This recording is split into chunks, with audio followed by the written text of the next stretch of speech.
Wake up to exciting mornings every day. Active Jumatatu with Mohammed Obura. Tech Tuesday with Yusuf Farah. Women issues all about women with Rahma Swale. Ibtisam Jamal on Special Edition Business Desk. All about your health on Healthy Thursday with Mariam Mwacharo. And Thorny Apartment Issues with Aisha Khan on the round. Fresh discussions, direct probe on the Sabah Show on Horizon TV.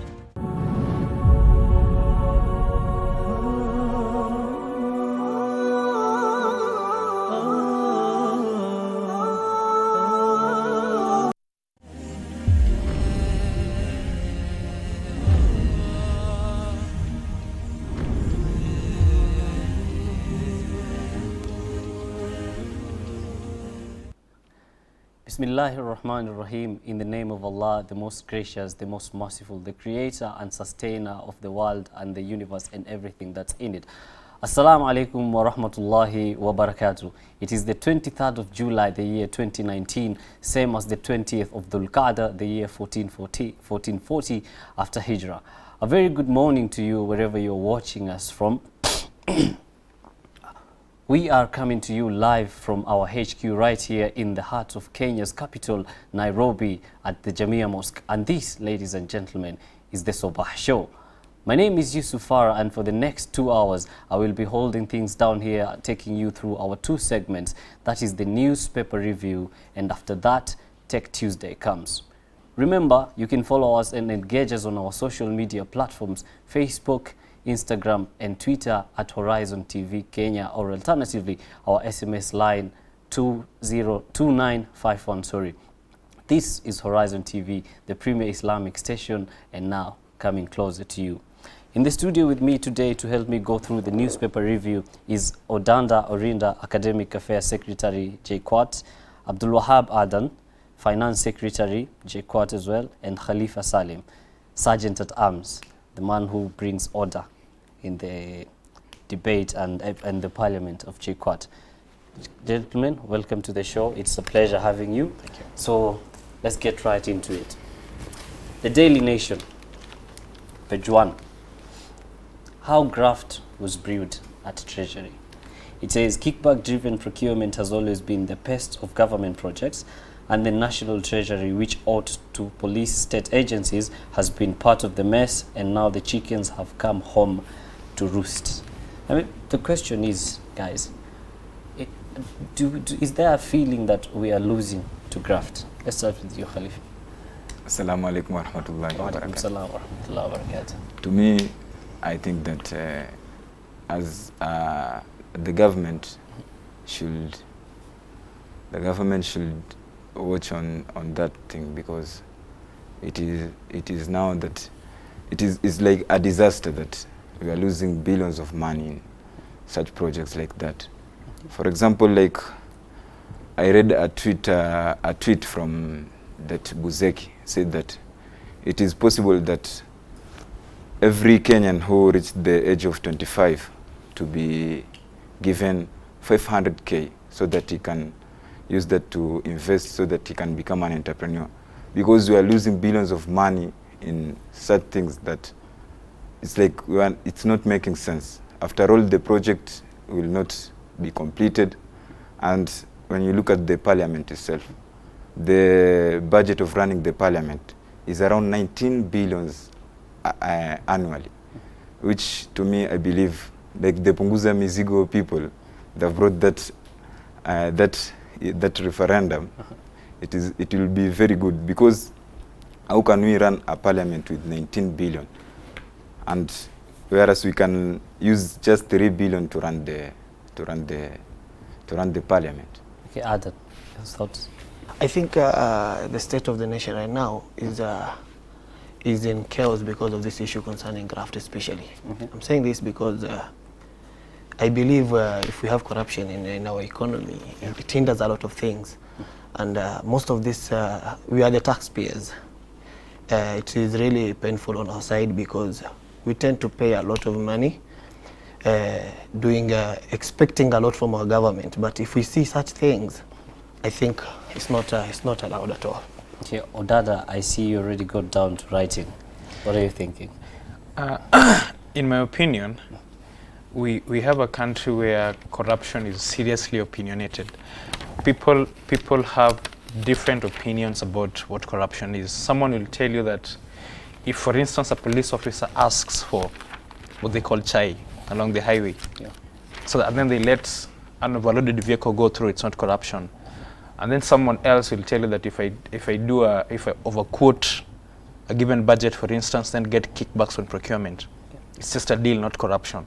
So the problem is we need to have a clearly outlined, should I say, documentation or explanation on what being corrupt is, what corrupt deals are. Because as long as we can argue out our cases and someone says, by doing this, it's not corruption, by doing this, it's not corruption, we always have antagonizing ends. And most of the times, the strongest people get to win. And if you ask me, in my opinion, yes, there might be some corruption cases with the CS, but who knows? It might also be politicized, because again, the stronger person wins, and how well they can argue their case out. So, in your opinion, it's all about who can argue out themselves well or defend themselves? Perfectly well. Do you feel like Kenya is in a state where now we've accepted corruption as part of our daily lives? There was a statistics that, I'm not quite sure, if I'm wrong, someone would correct me, that like 70% of Kenyans always look forward to getting money they've not worked for. Okay. The remaining 30%, there's another percentage that say we're not looking forward to that money, but if a chance pops up, why not pick it? Okay. And then there's a smaller percentage that probably are entirely truthful.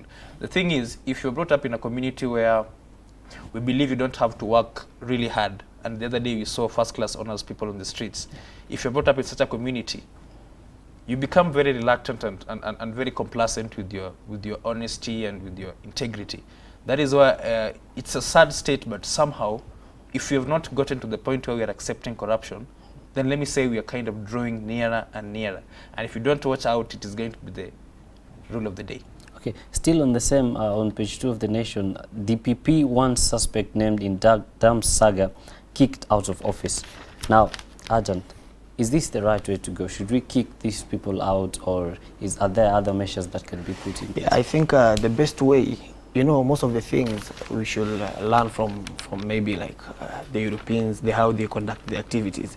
You see, in these developed countries, whenever something like this happens, that person should resign and give time for investigation. You don't kick someone out because you're not sure if that person has done that thing.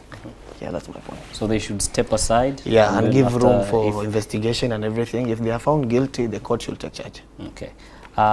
Page 1, the headline on the People's Daily, TV watching Rotich told, "We've come."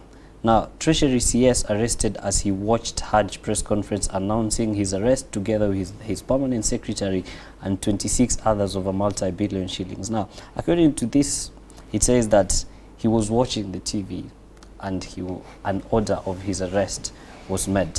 What do you think, Khalifa?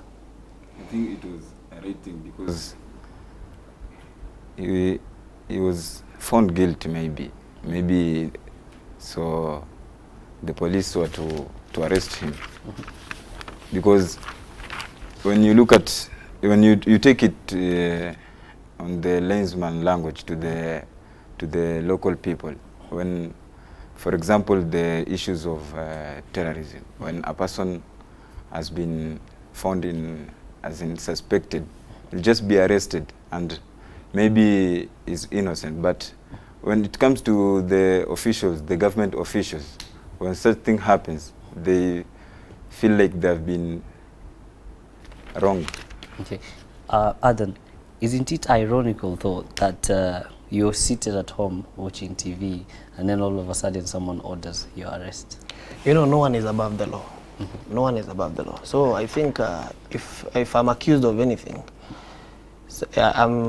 no matter where I'm seated, what I'm doing, I think the way they did it, I think I have no issue concerning the arrest, but maybe the best thing the government should do is to follow the rules and do investigation and everything. Yeah, most of these people, when they're given a chance of like maybe this I'm talking about these people who, for example, like if they're given a chance, someone is very sure that he or she has done a mistake.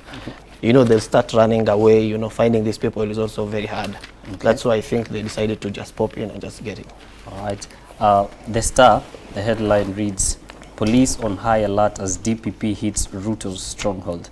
Now it says Henry Rotich, PSS Kamau Thuge and Susan Jemtai plus 25 others spent the night in police cells and to be charged today. Now, Odada, do you see this as a political war, or was it the right move to make? As I said, Henry Rotich's reign, I don't think, has been a very short one. It's been, I don't know how many years, I'm not very sure, but it's not been a short one. And we've had so many grafts during his reign that if we had a genuine government that was out to arrest people, this person would have been arrested long time ago. Okay. But who knows? We've been having so many people being targeted in quotes, that is, because that is the opinion of two opposing sides, two antagonizing sides. We've been having people who think that they're being targeted because probably, and we can't run away from this, probably tribal affiliations, for instance. So if someone claims that the police are on high alert as DPP hits Ruto's stronghold, there may be some level of truth in it, because why bring it up now? And again, yes, you can bring it up now because of corruption. But if it was really honestly corruption, CS Rotich would have been brought in long time ago. Come to think of it, all those Eurobond cases, all those other huge multi-billion grafts that have been there in the government throughout the years of Rotich's reign, don't you think he'd have been arrested? But in his defense, do you not think that perhaps the DPP felt that maybe this is the time to come out, and maybe he has done his investigations and concluded that Rotich and the others should be taken in as much as they come from Ruto's stronghold? For one, and think you've accepted they come from Ruto's stronghold. For one, I want to dispute the fact that the graft is very clear, and even from someone who doesn't take law, it's clear that you can't lose 21 billion shillings and you're unable to account for it. Someone needs to be put to question or put to task to explain what happened. And the only question is, why now? Why now when all this started a long while ago? And again, it is coming in the very middle of the heat between the two antagonizing parts, and that is the Tanga Tanga and the Kieleweke movements. And as you said, it comes from the DP's stronghold. So if for instance, let me say, if for instance I was having a team and my teammate, as we were playing, committed an offense, and then he's not punished, but another teammate from another side commits the same offense and they are punished, what interpretation would you think it would give? Yeah, something that there's the wrong impression. Now, moving on to the Standard as we wind up, how police closed in on Rotich and 27 others. Detectives have CCTV footage showing top politicians engaging Italian officials, and also traced how cash moved from Treasury to London, Dubai, and back to Nairobi. Adam, very quick as we finish, are we really losing this battle to corruption? No, I don't think if we are losing this battle, because it's a hard battle, by the way. It's not that easy. But my plea is that maybe if we all decide to tackle it in the best way possible, I think it's going to come to an end. Okay. Yeah. Khalifa, quick thoughts? To me, I think we should regularize these things, because it has been decades that we are suffering, more so the youth. People are saying that education is the key to success, but corruption swallowed the padlock. So as youth, we are suffering. Decades, we are unemployed. You see, many of us are just on the ways running, looking for employment. Others have decided to become they just engage themselves in crime activities. That's why you find that many youths now are engaged in drug abuse, because they have a lot of stress. Okay. So you feel like corruption has a part to play because of corruption? Yes. Okay, those are the quick thoughts that come from the the JKUAT student leaders. We are going to go for a quick short break, but when we come back, we're going to have in-depth analysis of the stories. Don't go too far. This is the Sabah Show.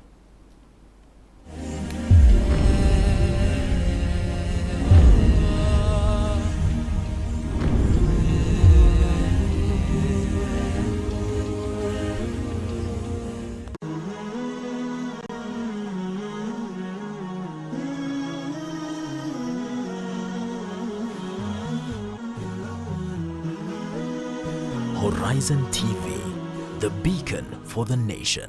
Wake up to exciting mornings every day. Active Jumatatu with Mohammed Obura. Tech Tuesday with Yusuf Farah. Women issues all about women with Rahma Swaleh. Ibsam Jamal on Special Edition Business Desk. All about your health on Healthy Thursday with Mariam Mwacharo. And Tony Apartment Issues with Aisha Khan on the round. Fresh discussions, direct probe on the Sabah Show on Horizon TV. How much makeup should a woman put when she's going out? Now, the answer to this is naturally a woman is created a very attractive person. And if she avoids, exposing her beauty, the better. Again, I go back, that's the whole purpose of hijab. So it should be very much on the minimal if she has to. And when I say the minimal, it means the natural, the lotion and what have you, and not lipstick, not the mascara, not the too much things that women tend to do. So when a woman is going out, then she should put it on the minimal, only do what is natural and avoid makeup as much as possible. Because again, if she puts too much makeup, that will flout her hijab rules. So she should put it on the minimal. And if she wants to put makeup, she can put it inside her home, maybe before her husband and before her mahrams. Wallahu a'lam.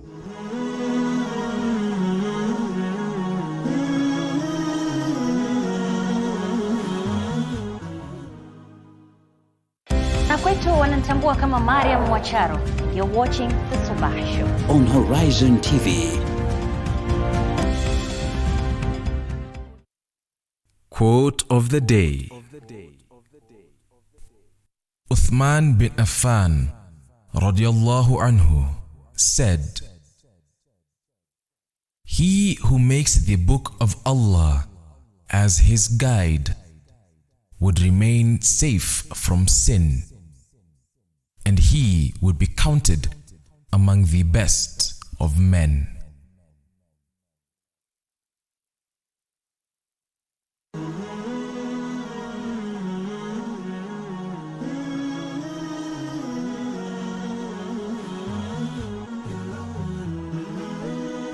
Horizon TV, the beacon for the nation.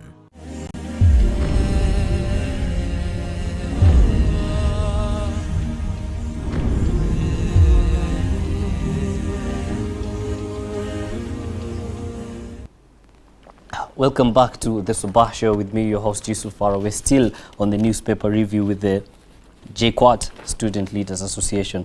Now, let's go right into the Daily Nation, page 12. It says, "Photos do not prove a marriage. Court tells woman in a property case." Now, it reads, "Married people cannot use photographs as evidence of their union. The High Court in Embu has ruled in a dispute pitting a woman against her stepdaughter." What do you make of this, Odada? I think outrightly the statement is straightforward and clear. We cannot base something as sensitive as marriage on photos. If there would be something strong enough and convicting as the marriage certificate, for instance, probably the birth certificate of the child that has the name of the deceased dad, it would hold more water. But if you base it on photos, who knows? I'm a telecommunication engineer. We do a little bit of tech. I could Photoshop something and bring it up in a court of law. So I don't think photos really hold a lot of water. But is marriage really something you can Photoshop? If you have to, if wealth is in question, people do a lot. People give an arm and a leg for wealth. Okay. Yeah. So you think people are doing this for wealth?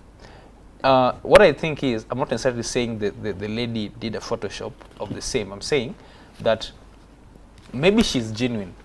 But you know, matters marriage and matters family need a little bit more proof, because people always tend to come up and claim things they might not necessarily be entitled to. Okay. So this lady would have had a better case if she backed up documents with the photos.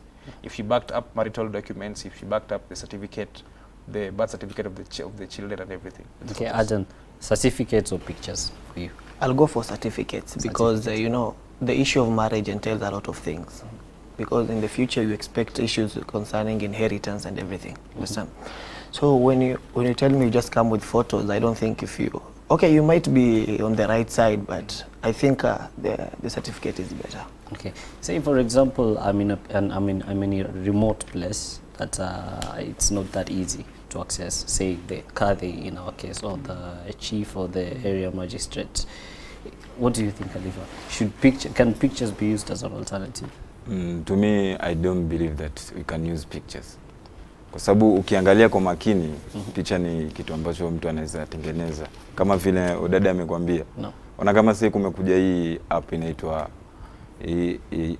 Face app hii. Mtu anaweza kutumia hiyo, hata kama tuseme huyo mtu ameacha mtoto wake akiwa na miaka 27. Sasa yule mtu anaweza kutumia hiyo Face app transform yule mtoto kutoka udogoni mpaka miaka 27, apeleke kotini, alafu kama hiyo ndio itakuwa ya kubalika, basi utaona deal itakuwa kwake imeingiliana. Okay, so certificates should be used and not pictures. Yeah. Unless in an instance where you said they were not able to have access to the certificates and everything. In cases of probably people staying in the rural areas with, let's say, unfortunate cases of illiteracy. In that case, then, we resort back to solving the problems in the traditional political setups, administrative setups, where the chiefs come in. Okay. Yeah. Page 27 of the Daily Nation. 17 dead, 28 wounded in Somalia explosion, and jihadist Al-Shabaab claim responsibility for another deadly assault on the capital. We recently heard of an attack where this lady, Hoden, also died, unfortunately, and the husband. So, is it that these acts of terrorism in Somalia are rampant, and where do we, as Kenya, stand in a situation like this? There are so many theories explaining the terrorism in Somalia. Probably instability, probably some two antagonizing sides. But there's also that bit of bitterness that comes with a state that's supposed to be free but is apparently, in their opinion, being ruled by Kenya indirectly, by the Kenya military being there. There's been this debate over and over again of whether we really need to have the Kenyan military in Somalia or not. If you ask me, I think if, for instance, today the United States Air Force or military came to base in Kenya, the same thing that happened in Iraq would happen. No one would like to have another force being imposed on them. Okay. However unstable they are. It's always said that you first of all fight and go through pain before you are stabilized. So in my opinion, those explosions may have other reasons to explain them. But the very first one is that, how about we give Somalia space as Kenya so that they organize themselves within their own country, so that they don't end up retaliating, because who knows, they might be proving a point that Kenyan army is not doing anything there anyway. Okay. They can still conduct the attacks and everything. Ajahn, is the attack justified, or is just something that is unacceptable, according to you? To me, it's unacceptable at all, and it's an act of cowardism, I don't know. Because, you know, the reason as to why I'm saying this, as Zodada has said, you know, if Kenya needs to protect its land, of which it's one of the mandatory of the Kenyan Air Force and Kenyan military, I think they should just guard their borders alone, and they should leave the Somalian country and come back to the country and guard their territory. They should give them time also to reconcile with those people. There's a reason as to why they always attack. They should sit down. I believe in reconciliation. And I think, and I believe, inshallah, one day they're going to come up with a solution, and Somalia is going to prosper. Okay. Let us also not forget that killing of innocents is haram in Islam. It is said that if you kill an innocent soul, it is as if you've killed the entire humanity. And if you save one innocent soul, it is as if that you've saved the entire humanity. Coming to you, Khalifa, with this story on page 12 of the Daily Nation. Ministry shuts 255 hospitals for poor services. Now, in the recent times, we've seen hospitals being opened in the day in, day out, particularly Adan. You'd know this in Isli, for example. Many hospitals are being opened, and most of them are not up to standard. Someone just comes and opens a business. So really, who is to blame, Khalifa? To me, I think the authority that gives the license to the hospitals, the one that has to be blamed, because you find out that they are more of business than service. You'll find many clinics open in the towns rather than rural area where they cannot access the health service. So why are they basing in town where there are many hospitals? Why are they not going to the rural areas where the hospitals are not mobile? You see, so they are more of business than giving service to the people. And do you think people have agreed, and that is why they've gone to opening hospitals that are substandard? Yeah, I think the issue concerning the opening of a lot of hospitals, as Khalifa has said, it has shifted from the part of service delivery to a part whereby it's a business oriented. I'm saying this because you see, I understand very well if you have a lot of hospital around, it has also some advantages because you know it tends to create competition. And service delivery is going to be upgraded. But the problem is, who are these people who are working in these hospitals? You just get someone, if you're business oriented, you're going to just get someone out there who is not maybe qualified, just have some few years of experience, maybe worked in a certain hospital, and you just employ him or you see. So I tend to believe the authorities that give this license should be blamed for this too. Okay, Odada, corrective measures. Corrective measures. One, I think we should reinforce the licensing regulations because there have been so many cases of qualified medics who give out their licenses. They give out the license and then the person they've given out the license to go and opens a clinic. They employ people who are not qualified. And you know, when the government comes and checks, they find a license there, which is registered. So the problem is, there's a greed aspect because having gone through med school and everything, you want to get money. So you end up giving out your license probably at 50,000 shillings per week or per month, for instance. So you don't do anything. You get 50,000 shillings per month. You've given out your license to a farm, which has opened and employed people who probably dropped out of diploma and are now, you've had cases of a child having several needles in the body. That is what ends up happening. Quack doctors. Quack doctors left, right, and center. Okay, page 23, still on the standard. This is youth related. Youth cry foul over census. Now it says youth in Bondo have threatened to disrupt the national census following claims of flawed recruitment drive. You say the youth don't have jobs, Khalifa. So your point on this one? You know, that census thing is a trending issue now. To find out, many youths are crying about the census. They say that the activity was not, as in there was no equality. Some of them were thrown out of that activity because they don't have good rapport with their chiefs, you see. So, to me, I can suggest that this tender should be given to the youths.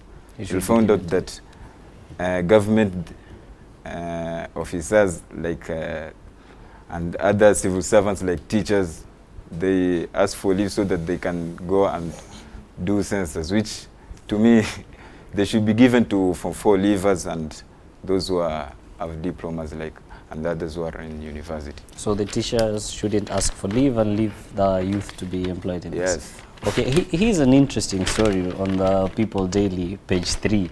Now, perfumes deliberately designed to provide disgusting fragrance. Normally, perfumes are used for their pleasant scent. However, there are some folks who go for fragrances that neither inspire nor repel. Adam, would you buy a perfume that deliberately is disgusting? I don't think I'll buy a perfume which poses a threat maybe to a friend who is sitting near me here. Because the main essence as to why I'm buying that is also to give me a good picture when I walk and the confidence when I'm walking. Yeah, so I don't think if I'm going to buy such a perfume. Okay, get this. Stink yourself slim. Smells like bad food to keep you away from eating. Someone literally gets a perfume that smells like bad food so that they go slimming. Where are we going as a society? If that hadn't been explained, I'd have outrightly dismissed the whole entire thing. It's more about the goal. Who knows? The person wants to slim and probably they have an outburst or a very strong drive for food, very big appetite. So they take measures against eating a lot. Okay. So maybe it is, but I wouldn't advise it though. All right. You see, concerning the issue of slimming, we have a lot of other ways whereby you can slim without using the perfume maybe. You know, people think that maybe for you to gain weight, it's because maybe you eat a lot. It doesn't work that way. You can eat a lot. We have people who eat a lot, but they are still slim. So the best way is to check the type of food you're eating. If you know very well, when I eat this type of food, I gain a lot of weight. So you just avoid them. It's so simple, yeah, for me. Yes. Okay, not forgetting as well, in Islam, it is not good to irritate someone or disgust someone. So whatever the perfume that we are using, just use a perfume that is good. And on that story, on the perfume story, on that note from my brother Adam, we will go for a quick short break. That is all that we had for the newspaper review. But when we come back, we're going to have Tech Tuesday with me, your host, Yusufara. Don't go too far.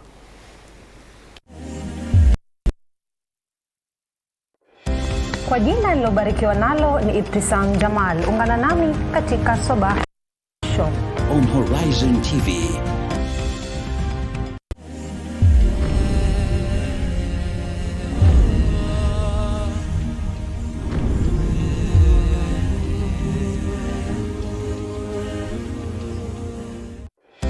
Kwa jina nilobarikiwa nalo ni Ibtisam Jamal. Ungana nami katika Sabah Show on Horizon TV.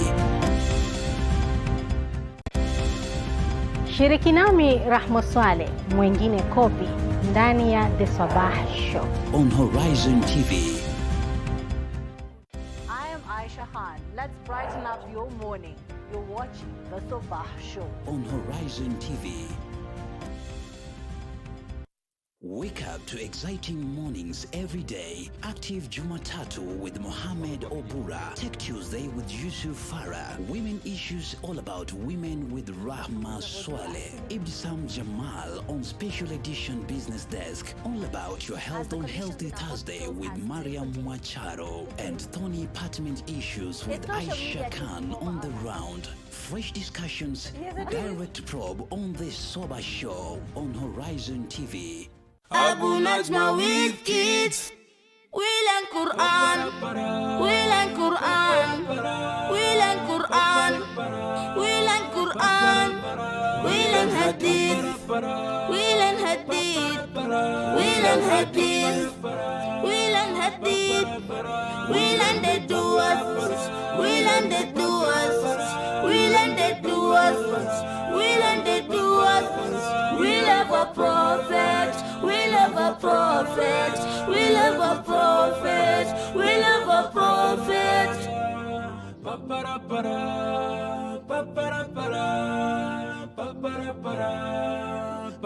Abu Najma with kids. Abu Najma with kids. We learn Quran. We learn Quran. We learn Quran. We learn Quran. We learn Hadith. Quote of the day. Imam Malik bin Anas said, I am but a man.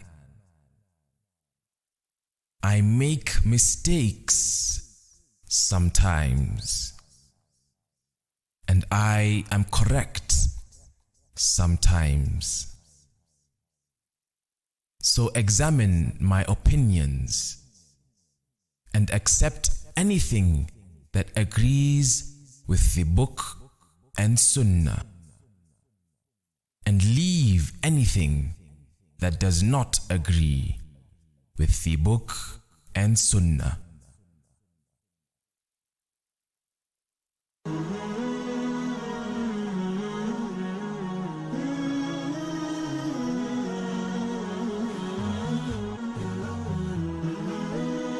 Horizon TV, the beacon for the nation.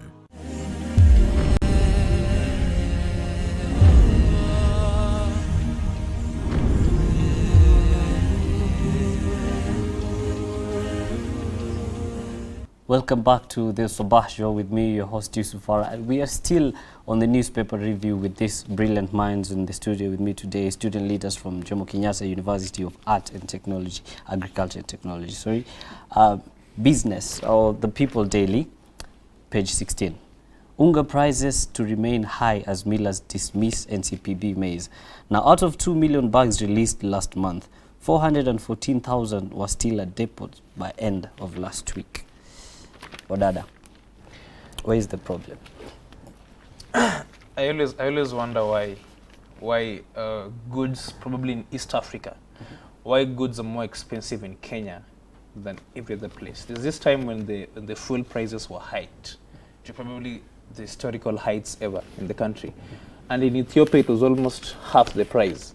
So I always ask myself, what exactly is the problem? Then you come to realize that it's all about the cost of production. What the farmers invest in coming up with their in their farms to finally end up with the produce is always so high that at some point they really need to get the returns. That is why we end up with maize from our own farmers being more expensive as compared to the imported maize. And I think this is by design. It's simply by design because the people in charge of these things, in my opinion, ensure the fertilizers are expensive, ensure the seeds are expensive, so that when you invest in your farm, you invest expensively and will expect to sell the maize to the National Cereals and Produce Board expensively. Then they won't buy it and have a good reason to import cheap maize, which makes them profit. So I think it's by design. Added, in recent times, we've seen Kenyans importing maize from Tanzania, and we've had local producers of maize saying we have bags of maize in our stores that are not being sold. Do you feel like we should be importing even though we have local produce? No, why should you import? And you already have sufficient maize in our galas, for example.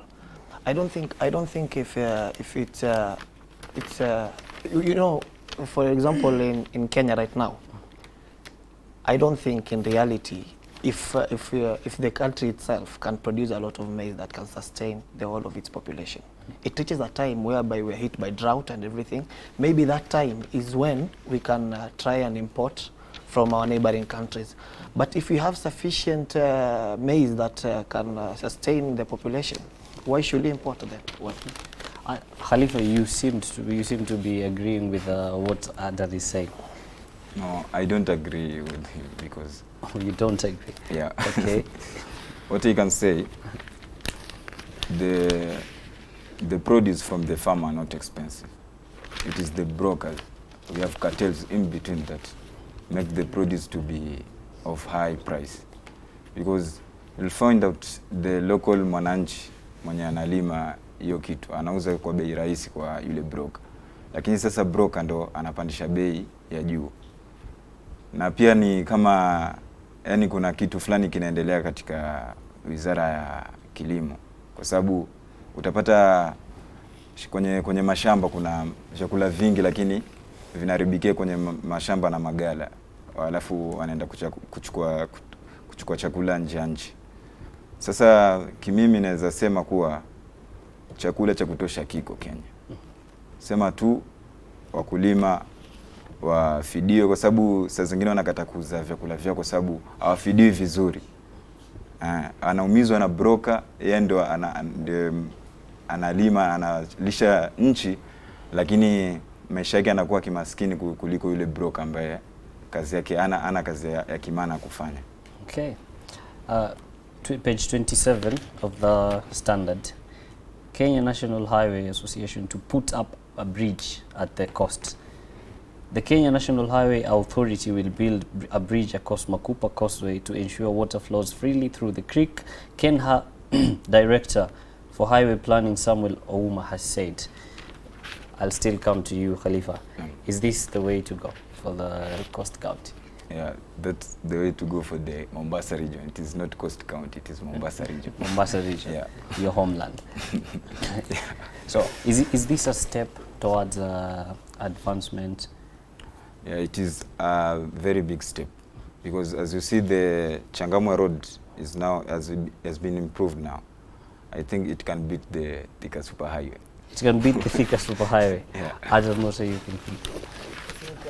You know, the issue concerning roads, we know very well that most people may say that most of the roads are built in maybe the central part of Kenya, but at least as Mombasa right now, we have a chance. You know, the reason as to why I'm saying this is because you see most of the produce that come from Tanzania, they usually pass through the ferry and everything. So we know very well each and every minute matters a lot in our transport system. So I believe when this bridge is completed, the time that it takes for produce to product to move from Tanzania to Kenya and Kenya to Tanzania and all other regions, it's going to be okay. Odada? I just hope the employer are civil engineers. You don't like when people from outside the country come and do this job? Why then do we have civil engineers? So in terms of employment, they should employ the local people. They should employ the local people. If they're not skillful enough, they should change the curriculum. Okay. Yeah. Still on page 27, health workers fight culture to promote cut. Now, get this. According to the World Health Organization, there is evidence that male circumcision reduces the risk of HIV infection in men by approximately 60%. Adam, is this the time to be promoting it, or should this have been done earlier, in your opinion? I think it was supposed to be done earlier enough. Yeah, because you see, we understand very well the issue of circumcision has been there since before. So I don't see any reason as to why they're bringing it right now. Yet they're supposed to be taken care of early enough. Okay, Wadada? If I remember well, I think over 10 years ago, there was this VMMC thing that they could go around through the village and pick kids and give them soda and everything and free circumcision. I think it was already there, unless it went down a bit and then they're introducing it. I think it's something that has been a work in progress since. Okay. Yeah. Khalifa? To me, it's something that has been there, as Odada said, but you know, they should access the marginal areas, the rural areas, where they cannot access this service. Yeah. Okay, let's move on to the Business Daily, page 3. Here's an interesting story. 5 women shaking up the science world. A woman engineer who worked on the moon landing spoke this week of how she was once told the control room was no place for women. Things have changed a lot in 50 years, but not as fast as some had hoped. Your thoughts? Odada, let's start with you. As a tech guy, again, second time, there was this theory about women can't code, for instance. Yeah. And I think the best programmers I know are women. So in my opinion, if we're in that world where we have these quotes such as what a man can do, a woman can do better and everything, I don't think it needs to boil down to gender, especially if it doesn't necessarily involve extreme physical work. Because in my opinion, maybe the only advantage you have over women is our physical strength. So if the control room doesn't involve lifting heavy objects and it involves just pure intelligence, I think if there's a woman who is intelligent enough to handle it, she's well suited for the job.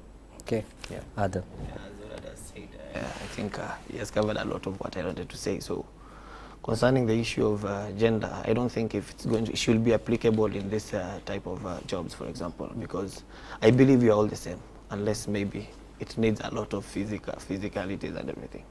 Okay. Page 8 of Business Daily.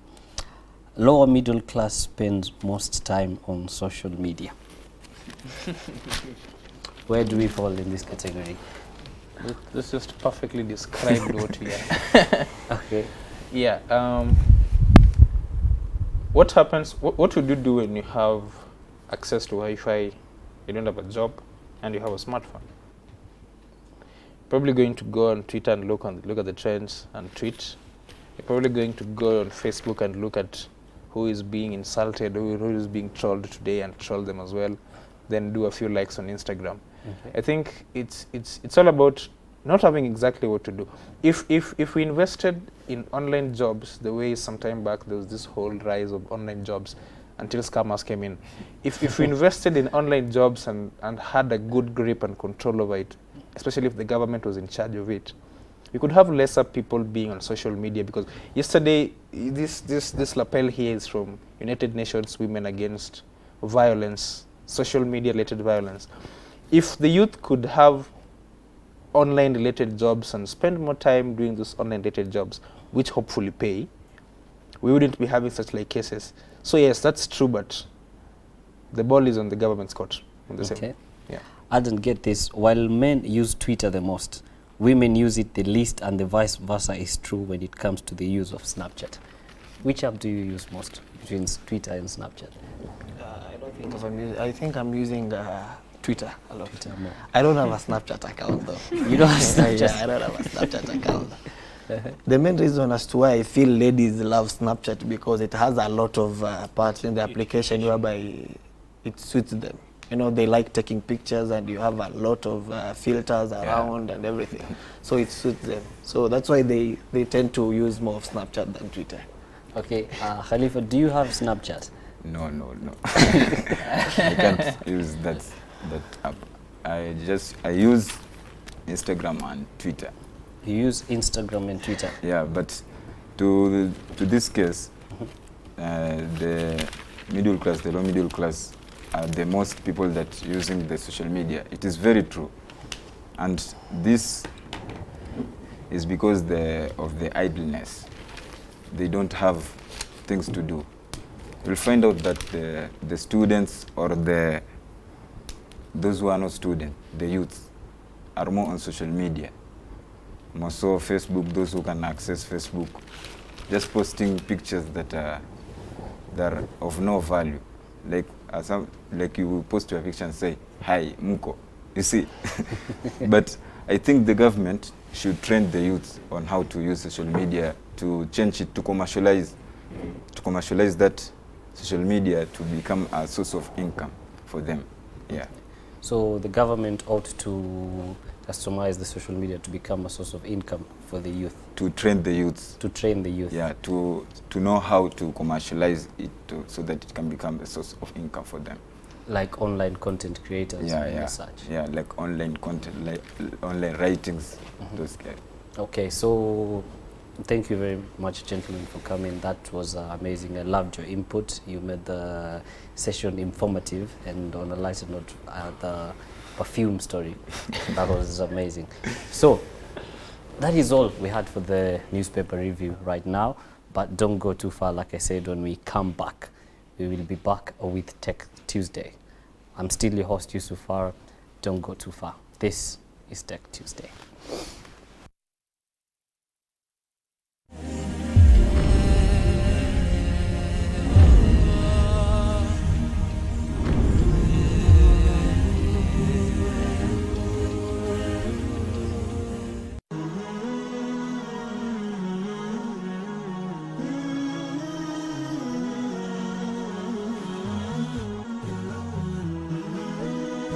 Horizon TV, the beacon for the nation. Kwa jina nilobarikiwa nalo ni Ibtisam Jamal. Ungana nami katika Sabah Show on Horizon TV. Shiriki nami Rahma Swale, mwingine Kopi, ndani ya The Sabah Show on Horizon TV. I am Aisha Khan. Let's brighten up your morning. You're watching The Sabah Show on Horizon TV.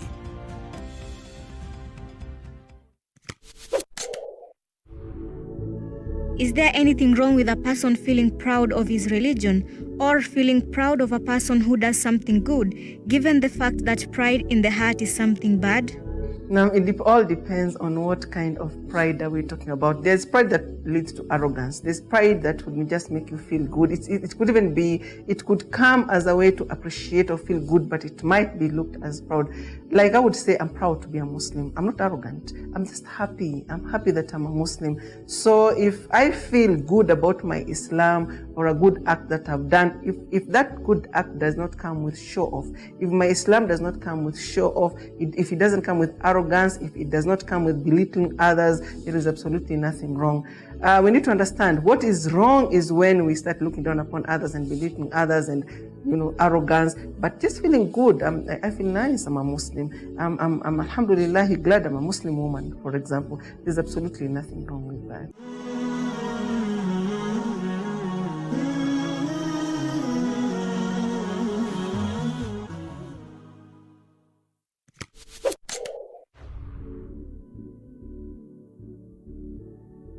Am I too young to marry at 17? You're not too young to marry at 17 if you will be ready to hold the responsibility. And I remember I answered a similar question in the previous episode, and I said that what is important in a marriage is that somebody should have attained the age of puberty. At 17, you have attained the age of puberty. But again, I remember also I cautioned, at 17, are you ready to hold a marriage plus the responsibilities that come with it? So it is not just to marry and think it's just fun to marry, but if you are able, it is good. 1, 2, if you are marrying because you don't want to get into zina, the more better. So yes, you can marry at the age of 17. There is nothing wrong with that. You've already attained the age of puberty. Allah knows best.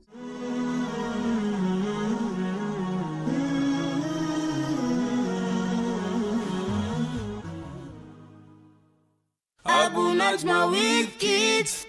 We learn Quran. We learn Quran. We learn Quran. We learn Quran. We learn Hadith. We learn Hadith. We learn Hadith.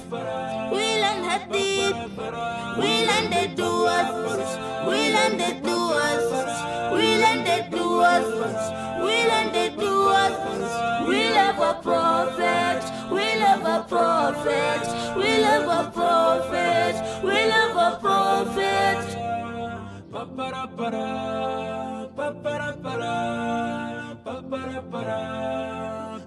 Abu Najma with kids. Abu Najma with kids. We learn Quran. We learn Quran. We learn Quran. We learn Quran. We learn Hadith. Wake up to exciting mornings every day. Active Jumatatu with Mohammed Obura. Tech Tuesday with Yusuf Farah. Women issues all about women with Rahma Swale. Ibtisam Jamal on Special Edition Business Desk. All about your health on Healthy Thursday with Mariam Mwacharo. And Tony Apartment Issues with Aisha Khan on the round. Fresh discussions, direct probe on the Sabah Show on Horizon TV. Respected viewers, welcome back again to the program, and a question has been posed: is it permissible to keep a fish in an aquarium as a pet? Now basically, in the aspect of keeping pets, there are a few important aspects.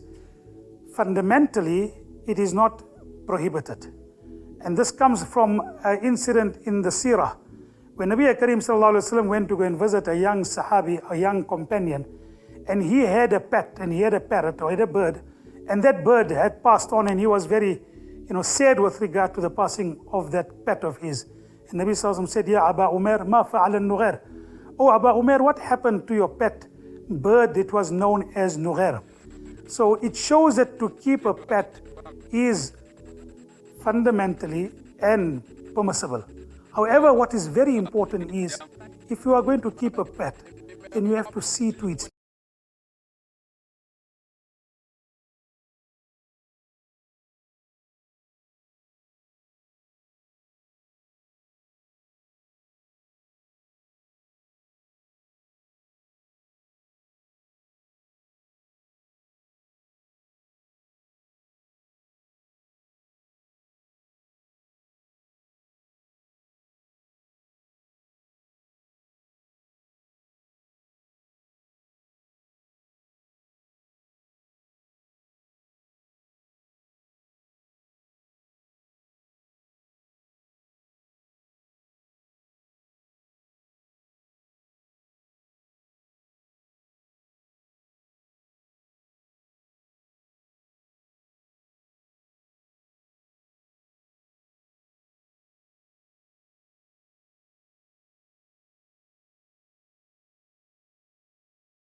Jumatatu with Mohammed Obura. Tech Tuesday with Yusuf Farah. Women issues all about women with Rahma Swaleh. Ibtisam Jamal on Special Edition Business Desk. All about your health on Healthy Thursday with Mariam Mwacharo. And Tony Apartment Issues with Aisha Khan on the round. Fresh discussions, direct probe on the Sabah Show on Horizon TV. Is investing money in different companies like Coca-Cola, Nestle, etc. for profit and loss permissible or not? The one asking the question, brother or sister, I advise you not to invest in such companies. First and foremost, because by and large, these companies do invest and deal in haram. And it's not accepted to deal in a company that is dealing with haram. So my advice to you, and what the scholars, by and large, the mainstream of the scholars advises, it's not permissible for us to invest in such companies. And Allah subhanahu wa ta'ala knows best.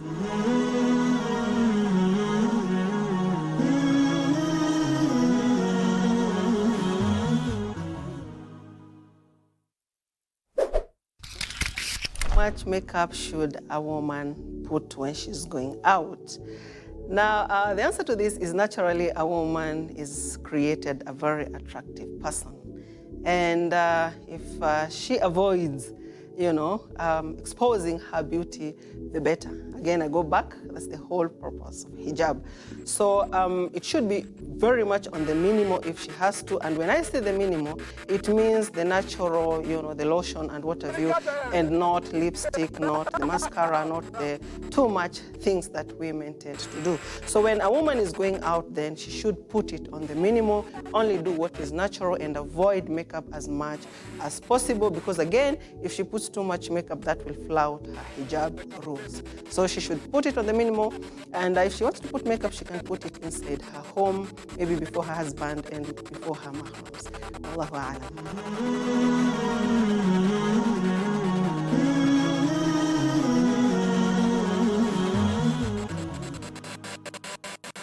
Na kwetu wanatambua kama Mariam Mwacharo. You're watching the Sabah Show on Horizon TV. Quote of the day. Uthman bin Affan radiyallahu anhu said, "He who makes the book of Allah as his guide would remain safe from sin, and he would be counted among the best of men."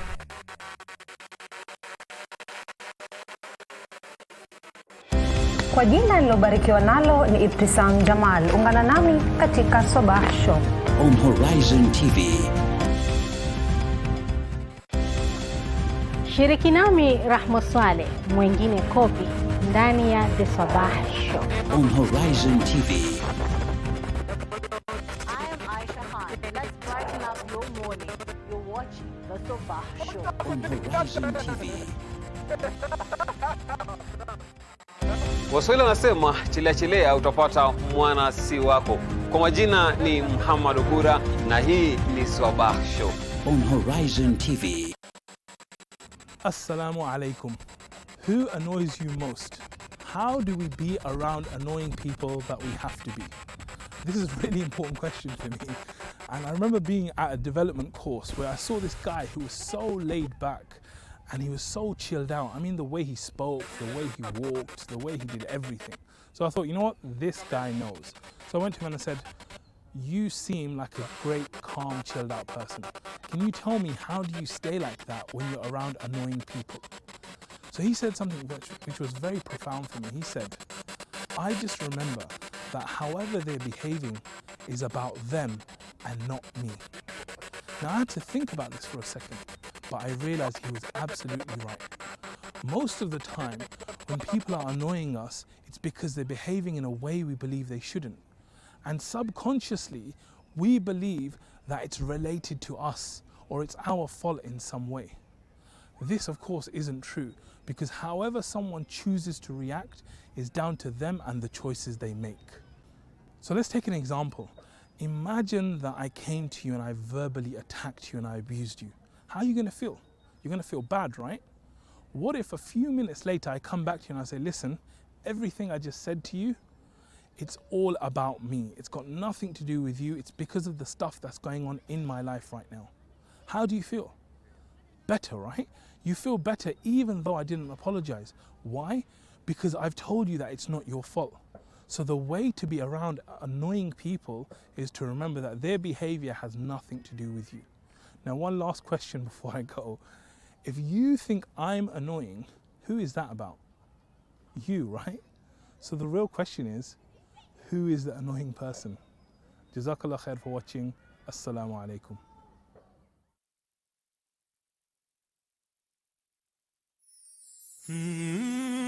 Walk with us as we tell you the stories of our society. Wengine atavaa mtandio kichwani utafikiri ni kijihandkerchief. Enzi za wakati wa kusema ati alisema akasisitiza akihutubia wanahabari, enzi hizo hazipo tena. Kwa kuchimbua na kunakili matukio kwa undani. We want to create current awareness. Ranging from adventure, human interest and inspirational stories. Ili kuweza kukuelimisha, kukuburudisha na kukubumbuisha. Words have been said, but now it is time to lay the foundation that will impact the world. Terrorism is terrorism, no matter who is behind the trigger. Nachukua fursa hii kukaribisha katika kipindi chako cha kila wiki. Neno hili fiqh ni ufahamu, yani kufahamu kitu. La jirani ni lipi, la mkubwa ni lipi, la mtoto ni lipi, la usiku ni lipi, la mchana ni lipi. Hiyo ndio yaitwa fiqh. Dini hii ya Uislamu kila kitu, hatutafuti popote. Kunywa maji atakavyo Mungu.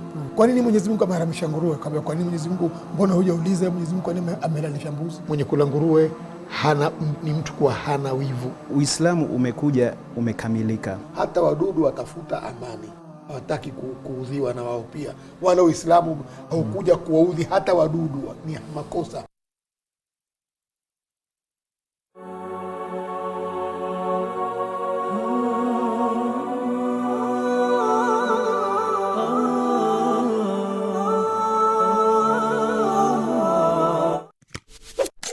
What extent is a person liable to support his extended family? Now, let us keep in mind there are a few things. The first thing is when a person is married and he is a father, then it is his responsibility to look after his wife and to look after his children. الرجال قوامون على النساء بما فضل الله بعضهم على بعض وبما أنفقوا من أموالهم. Allah Ta'ala says that the man is the head of the household, and one of the reasons why he is the head of the household is he takes care of the expenses of his family. Nabi Karim Sallallahu Alaihi Wasallam said, أفضل دينار ينفقه الرجل. The best dinar a person spends is that in which he looks after the financial needs, not necessarily the extravagance, but financial necessities of his family. That would mean his wife and his children and his aging parents, because that would be his responsibility. As far as the extended family is concerned, if he has the means, then Nabi Karim Sallallahu Alaihi Wasallam had said, if he has the means, then it is preferable for him to help his extended family first before helping other people who are needy. Nabi Karim Sallallahu Alaihi Wasallam had said, to help a person who is poor is one reward, but to help a relative who is poor and is in need, you have a double reward, because you are helping someone who is needy and you're also helping him who is a relative. So let us look at these questions and look at the answer. Firstly, yes, it is compulsory for him to look after the financial needs of those who are dependent upon him, his wife and children and aging parents. And for example, the other aspect with regard to the extended family, if he has the means, and that's a very important caveat, if he has the means, then it is preferable for him to first look at the needs of the relative rather than looking at the needy outside the family. Jazakumullah.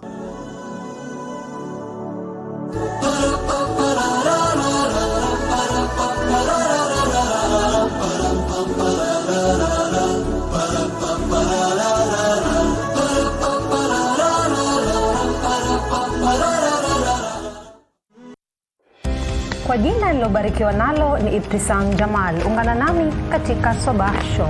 on Horizon TV. Shiriki nami Rahma Swale, mwingine Kopi, ndani ya The Sabah Show on Horizon TV. I am Aisha Khan. Let's brighten up your morning. You're watching The Sabah Show on Horizon TV. Waswahili wanasema chilea utapata mwana si wako. Kwa majina ni Muhammad Ogura na hii ni Sabah Show on Horizon TV. Abu Najma with kids. We learn Quran. We learn Quran. We learn Quran. We learn Quran. We learn Hadith. We learn Hadith. We learn Hadith. We learn Hadith. We learn the duas. We learn the duas. We learn the duas. We learn the duas. We love a prophet. We love a prophet. We love a prophet. We love a prophet.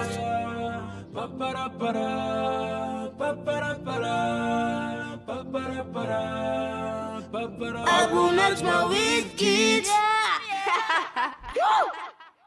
Abu Najma with kids. We learn Quran. We learn Quran. We learn Quran. We learn Quran. We learn Hadith. On the next episode, kuna baadhi ya vizee siku hizi waliiyadhu billah, lakini yapo mzee miaka 60 70 iwazunguko, unamuona pengine ana vijisichana vidogo vidogo miaka 6 7, ana vitoto vya miaka 10 20, anaitwa sponsor. Mzee ana mvi, amekuja amevaa michain, ana chain za bling bling, amevaa vitu huku, mzee ametoboa kipuli. Hii si mzee ana hikma, huu ni mzee mpuzi. Mzee ana hikma ni yule wa kuelekeza vijana barabara ambapo kwamba ni nzuri.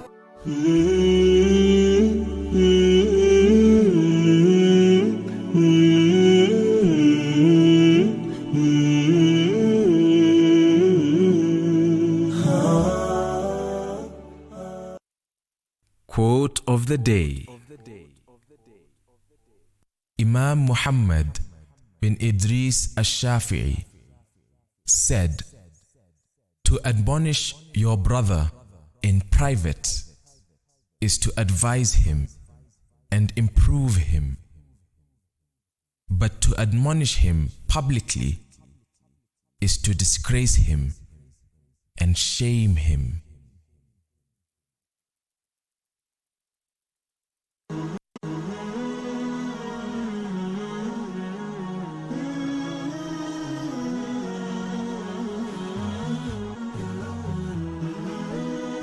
Horizon TV, the beacon for the nation.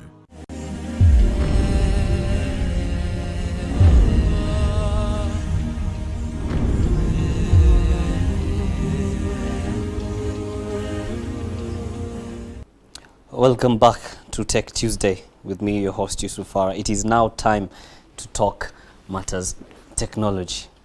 Now get this. By clicking join, you have agreed to the terms of services is a phrase that almost every application user is familiar with. But what exactly is it that we are agreeing to? Or do we even take time to read the terms of services? Or like any other person, we just go ahead and agree to that and complain later?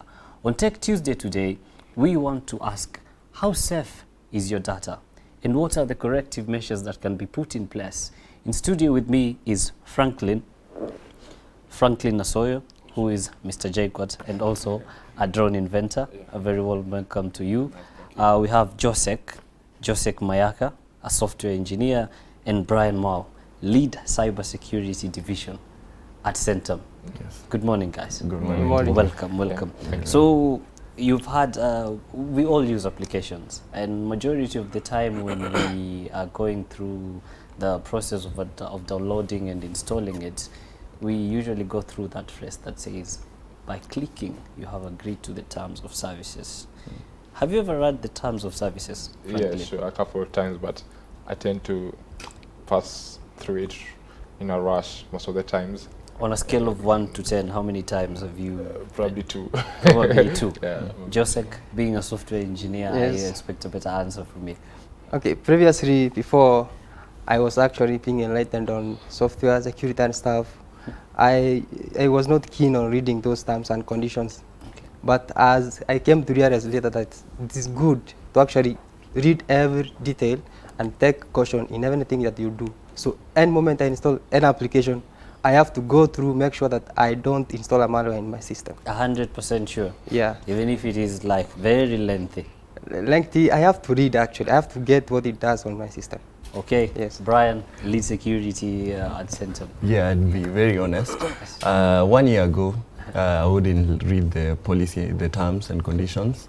I always kept on, you just download the application, then you're up to using the application without reading anything. But after I joined, I ventured into cybersecurity now, and also being a developer of an application that is already being used by 13,000 users. That is the Algeria application that was launched by Centum Investments 2 months ago. We did the terms and conditions. So by the time we were uploading our terms and conditions is when I realized, wow. So in every application or software that is developed, there are terms and conditions, and you ought to read them so as to know what each and every term and condition entails. So now from that time, I started reading the terms and conditions. So before that, no reading? No reading. But no now reading. that we have an app, thanks Yes. to you, yes. we have to read. No Yes. matter how. Is yours lengthy, the terms and conditions? No, ours are not lengthy. They're just straightforward because, you know, it's an application that is connecting employers to employees and vice versa. So it's just straightforward. Okay, Yeah. let's talk about the reading culture Yes. of Kenyans. Yeah. We people, we don't read much. So do you feel like we've adopted this non-reading culture where we just don't read, we just go ahead and download application so long as they work for us? Frank? Pretty much, yeah. Because we never saw our parents reading any user agreement or something. We never saw our teachers doing it. So we probably assume that they're the same things, probably that replicate over and over throughout various applications. We think the user agreements are the same, so we tend to neglect the security effect that they may bring when we install those applications. So probably we don't read a lot, and yeah, that's just it. You're blaming your parents? No, not my parents necessarily, but probably the whole system. I don't know. I don't know who's to blame, sincerely. Okay. What about you, Josek? I think it's a culture it's kind of a disease that people have. A disease? Because people have adopted it in a way that maybe they're in a rush every time they're installing an application. They seem to not have time to actually go through and know what the application does. So something people have just adopted and they're getting used to. They just install an application and they use it. So if you send me an application, for example, we share maybe on my phone, simply because you have it, I just think and trust that it's a good application. I just install it and I start using it. Maybe at the end of the day, that application is doing some malicious actions in the background, then doing some harm in my application or my phone. So it's kind of a way we need to teach people and take these things serious. Cybersecurity is a serious issue. So people should now start taking this serious because it's going to cost it cause harm to their lives. Cybersecurity, an attack can cause even a physical harm to you. So people need to take this very serious and actually read terms and conditions before using an application. Okay. Yes. Brian Moore. Yes, actually, I developed the reading culture 2 years ago, and at least I've developed a culture. At least every month I read at least 3 books. And it's because reading is a special culture, because for someone to write something, that means this is someone who was composed and yet to articulate the best words to use in a sentence, and is trying to pass some sort of wisdom. So I love reading a lot, and it's through reading. There's always that story that was told of a man when the father was dying, he left him a book, actually a spiritual book to read. And in the book, he put a check, which was around 1 billion USD. And he left it passing on to the firstborn of the family. And this guy he was very disappointed once he received this book from the father. So he didn't end up reading the book, but years later he became sick and he was almost dying. That's when he realized, my dad passed unto me a spiritual book. Let me go cross-check and read it.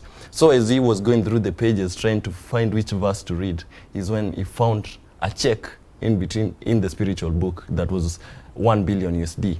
And you see, if this guy had the reading culture before 10 years before that, he would have gotten this money and invested and kept on growing rich and rich. But because as Africans we don't like reading, that's why we like importing everything. We like relying on the West to give us application, relying to the West, because these guys, they don't sleep.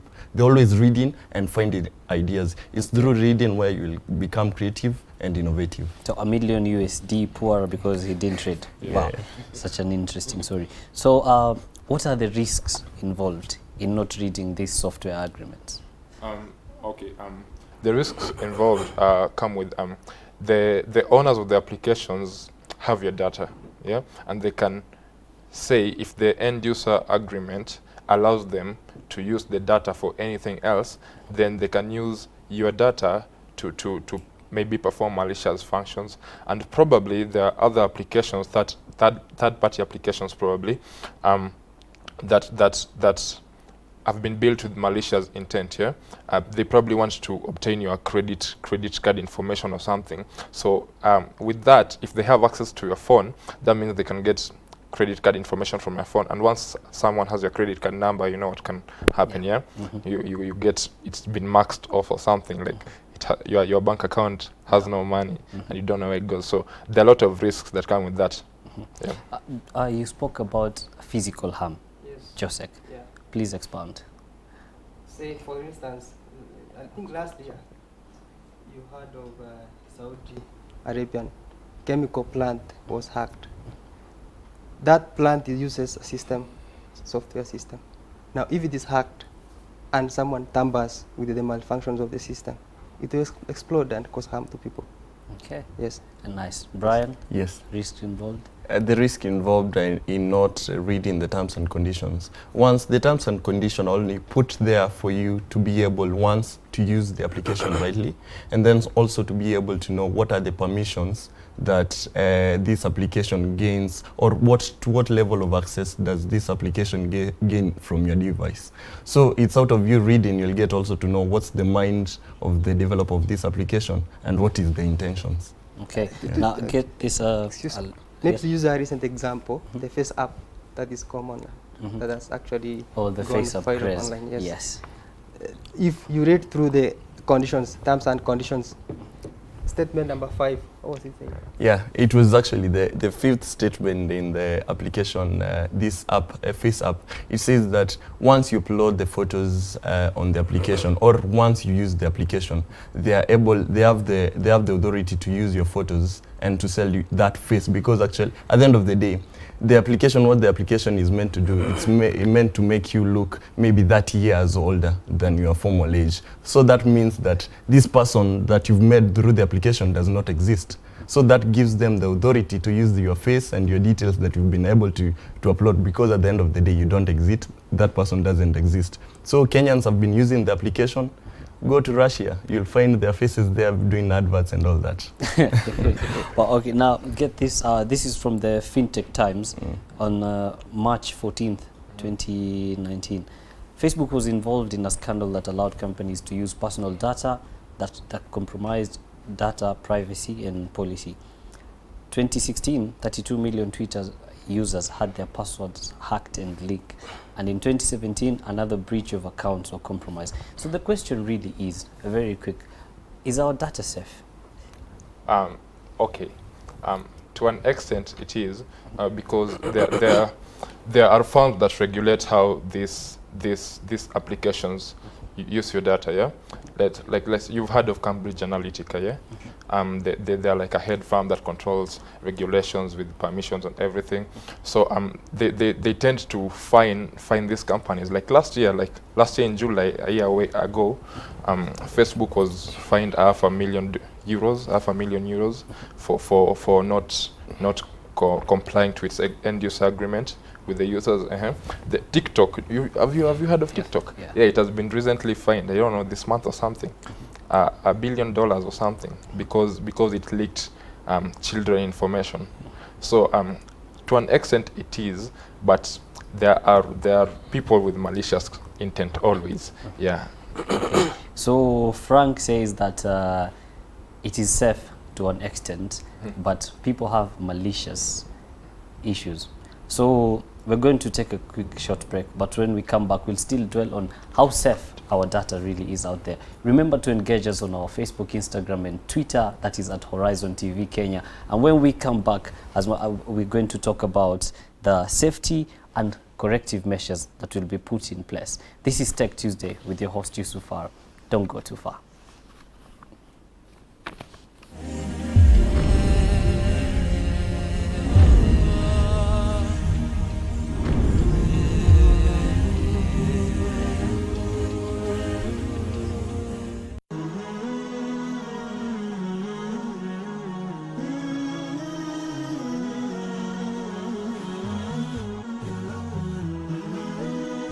Horizon TV, the beacon for the nation.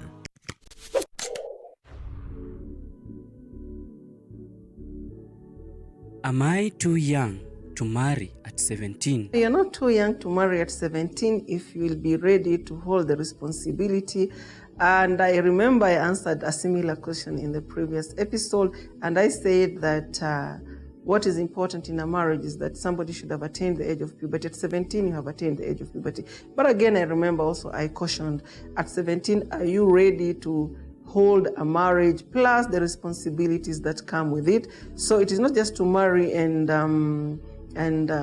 think it's just fun to marry, but if you are able, it is good. 1, 2, if you are marrying because you don't want to get into zina, the more better. So yes, you can marry at the age of 17. There is nothing wrong with that. You've already attained the age of puberty. You know, man who's best.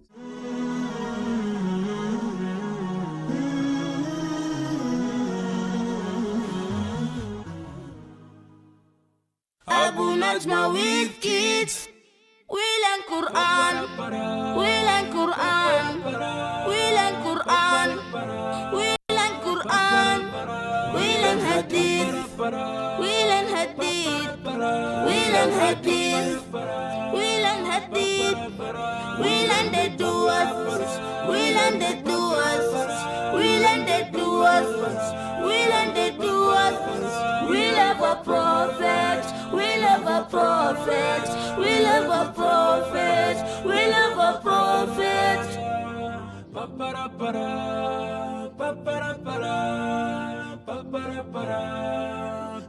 Abu Najma with kids. Abu Najma with kids.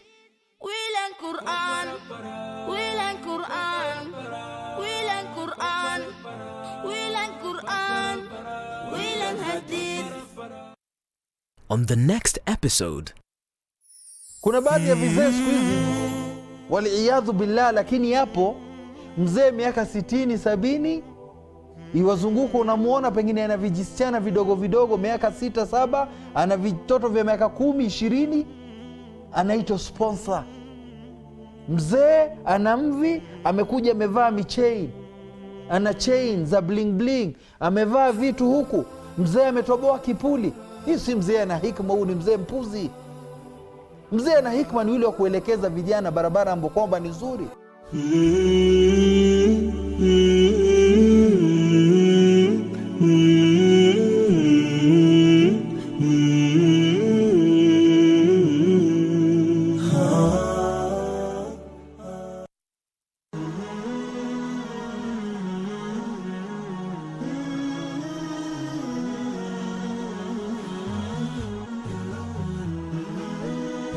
Horizon TV, the beacon for the nation.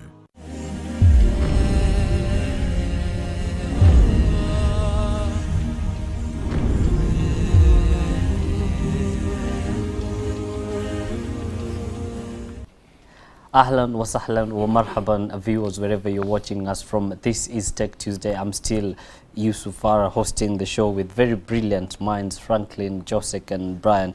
These people have a very amazing insight. And before we went on the break, we were talking about the safety of our data. And here's an interesting question, Josek.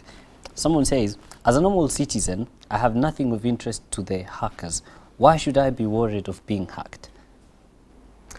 I think it has reached a time that people should realize that cybersecurity is not tech people's concern. We all live in the cyber world. There are two different worlds of art: the physical world where we are in, and the virtual world, the digital world that is. And the digital world is wild. Anything you do there is permanent. It's forever you do there.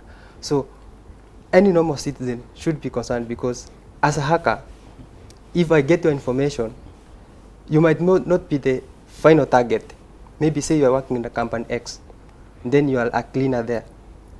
So the moment I get into your account, I'll be able to get other persons in the company who are of my interest now, the people of my target. So your information you give on social media, you talk of social media hygiene, the kind of personal detail you give. You find people, they post their phone numbers, their ID numbers, their visual names, where they live, home address, work address. I mean, just at the click of a button, I get to know everything about you. There's nothing that I cannot find from online. So I'll urge the people to actually be selective on what they post on social media. So the moment I get such information, remember, if I have your ID, I have your phone number, I have your email, there is nothing I cannot get. I can be able to access your account, for example. Say if I have your email, from your email I can get a lot of information. Then maybe I call your bank and maybe request them that I have lost my bank details. Can you change some information? The security questions obvious are your ID number, I give them. Full names, I give them. Primary phone number, I give them. At the end of the day, I've owned your bank account. Okay? Now, you might not be the target person. There's an MD in your company. Then from your email, I can communicate with your MD. Say I'm the financial director. I send your MD an email requesting him to send information about maybe bank details, prompting him to give some sensitive information. There I get the information of my target person, the head of the department, for example.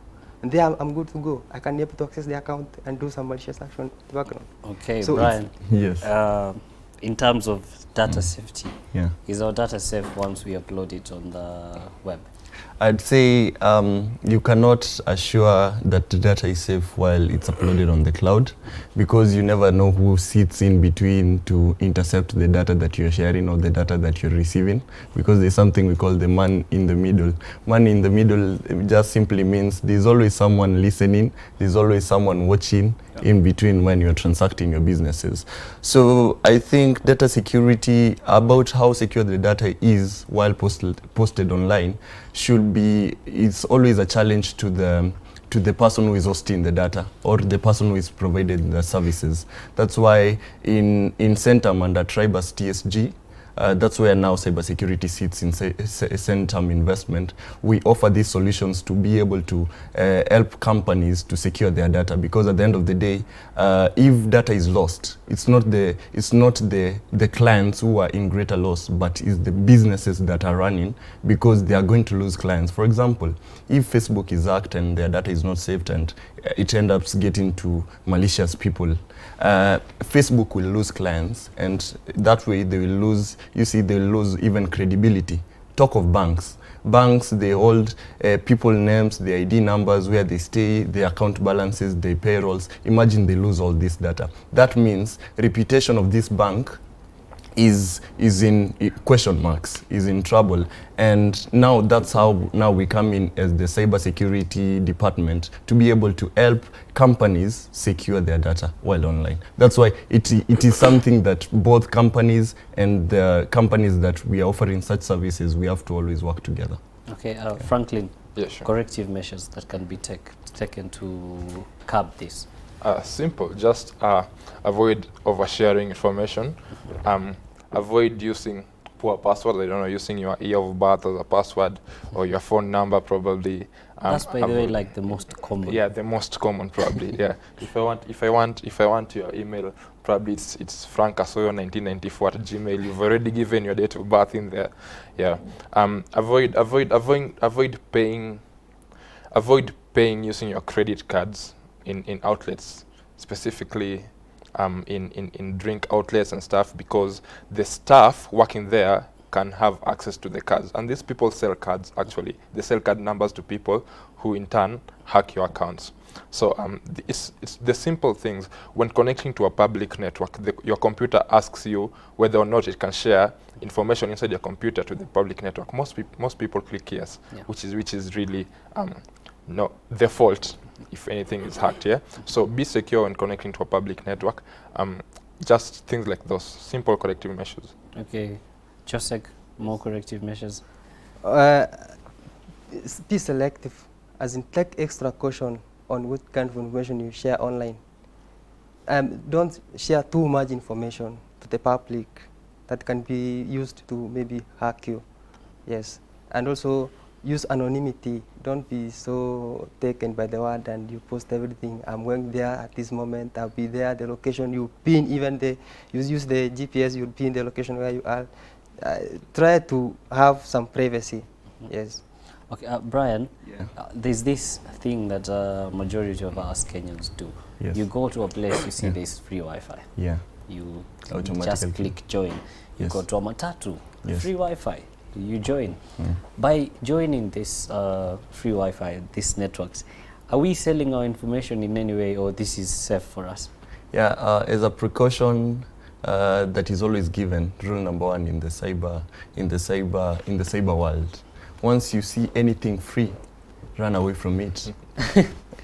Even be it an application that is free on the Play Store, run away from it, because where resources are free, they must be benefited from you. Yes. They must be taking something away from you. So it's always advisable, once you get to these matatus and you get to maybe hotels and you find there's free Wi-Fi access, if you have to use the Wi-Fi, maybe you can connect using a tablet that doesn't have much of your data inside. But most of the time we don't talk around with tablets. It is our phones, which is like the one thing that we never leave. Yes. And contrary to people who are tech knowledgeable, I just get into a matatu and I see free Wi-Fi. I mean, this is something that I can use because I want to update. Maybe when I'm seated there, I hear something nice. I want to post, or maybe I want to snap, and there is free Wi-Fi. I mean, why shouldn't I? So this is what happens actually. If I'd go to the street to offer free Wi-Fi and I take it as an investment opportunity, what I'll be doing there, I'll be harvesting data. I'll be letting people to connect to my Wi-Fi. And then I'll get to know when people get online, what are they searching? What sites do they visit? And using this data, I'm able to do what we call data analytics. You just analyze what people like sharing, what people like visiting, and you can use this data to sell to companies, telling them, we found that between the age in Nairobi, between the age of 18 and 25, they are the most people who use matatus, and once they access internet, they're always on Facebook, Instagram, Twitter, sharing. So with that, you're able to build up data. So the best thing that I would tell people, it's always good to enjoy free things, but before you enjoy the free things, take precautions, because they might be getting something more. Okay. Yeah. Yes, I like to add what Brian has said. Actually, there's nothing like free. Remember, there's a guy who sat down, developed the systems. It is not for free. There's something he wants in return. So when you talk of free Wi-Fi, actually, I'll encourage people to avoid free Wi-Fi at all. Unless it's a Wi-Fi that you know and you trust. Because the moment I set up a rogi Wi-Fi or hotspot, the moment people connect, I'll be in their network. And in a minute, I'll be having their data. So the moment you see a free Wi-Fi, think before you connect, because it can be an honeypot. We call it an honeypot, where you lure people to connect and then you get the information. If I know that this guy is maybe some coffee house somewhere at this point, I'll go there, set a free Wi-Fi, the phone connects automatically, then I'll be in your phone, I'll get information, your details, and I'm gone. You have been enjoying your free Wi-Fi, and I have been in your phone, in your system, getting information. Okay. Yes. Brian, you want to add something? Yeah, I wanted to add on something. And who are the most people who are affected? Because you see, at the end of the day, free Wi-Fi, I might have free Wi-Fi, but why would I need to target people using Matatu? But now, whenever you get free Wi-Fi in maybe a conference, high-level conference, shy away from that free Wi-Fi, because whenever you find yourself in such a conference, that means everyone around you is a great person. They have something that they are hiding, and they have something that has made them to be where they are.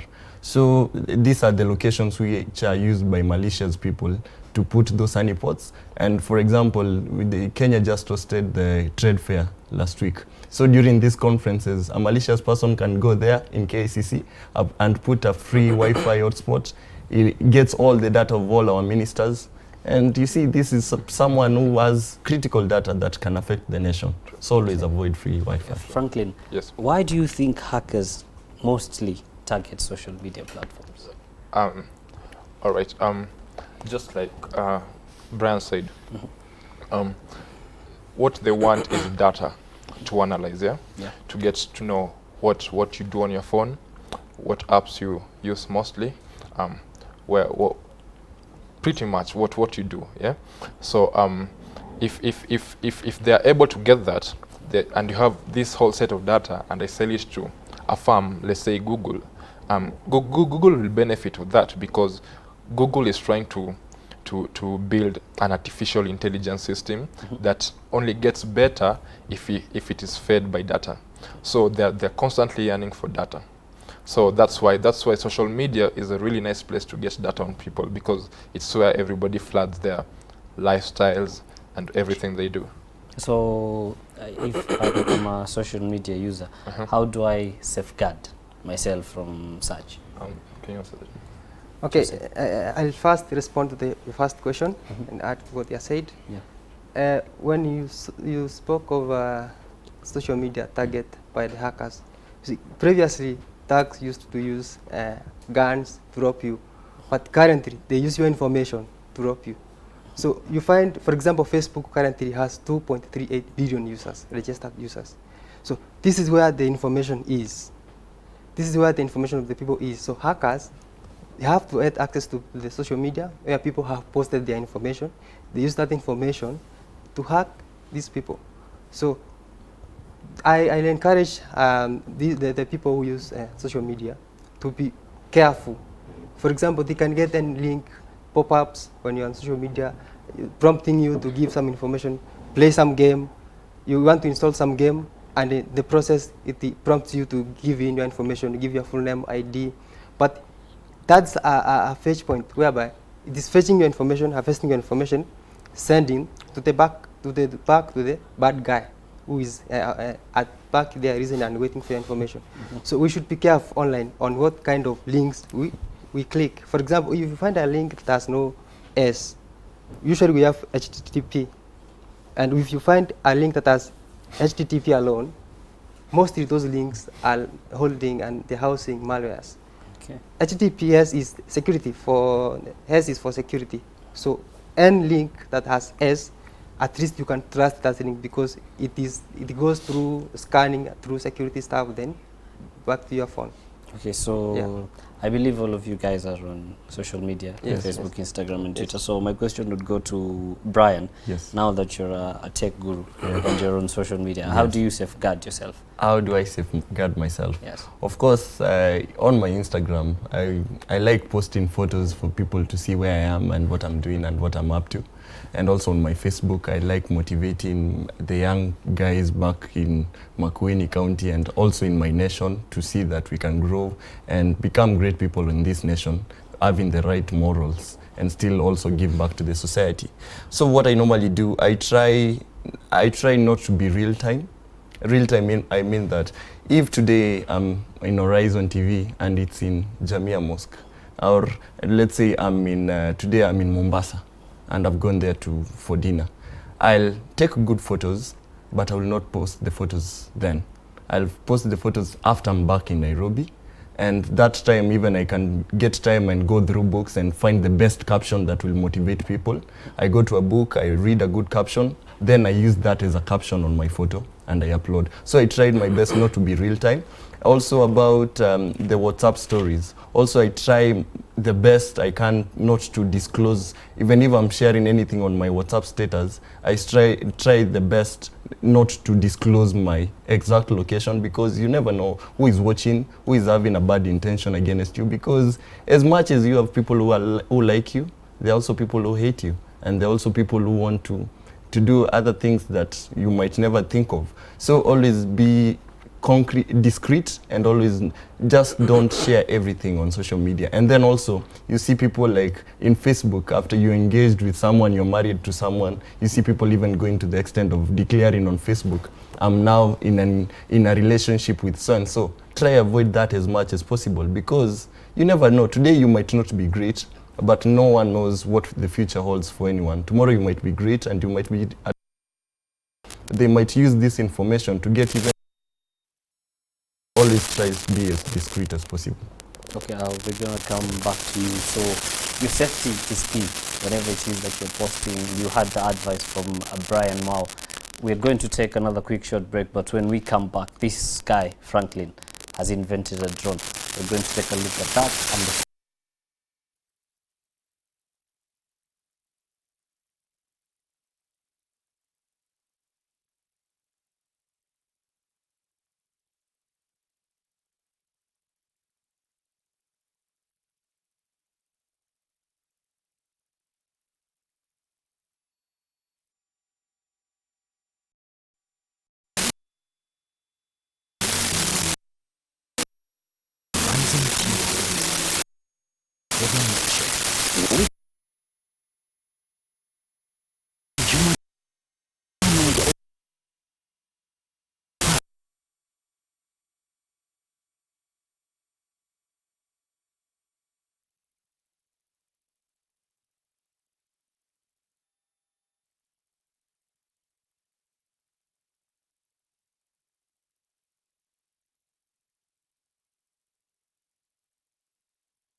Quote of the day. Imam Malik bin Anas said, I am but a man. I make mistakes sometimes, and I am correct sometimes. So examine my opinions and accept anything that agrees with the book and sunnah, and leave anything that does not agree with the book and sunnah.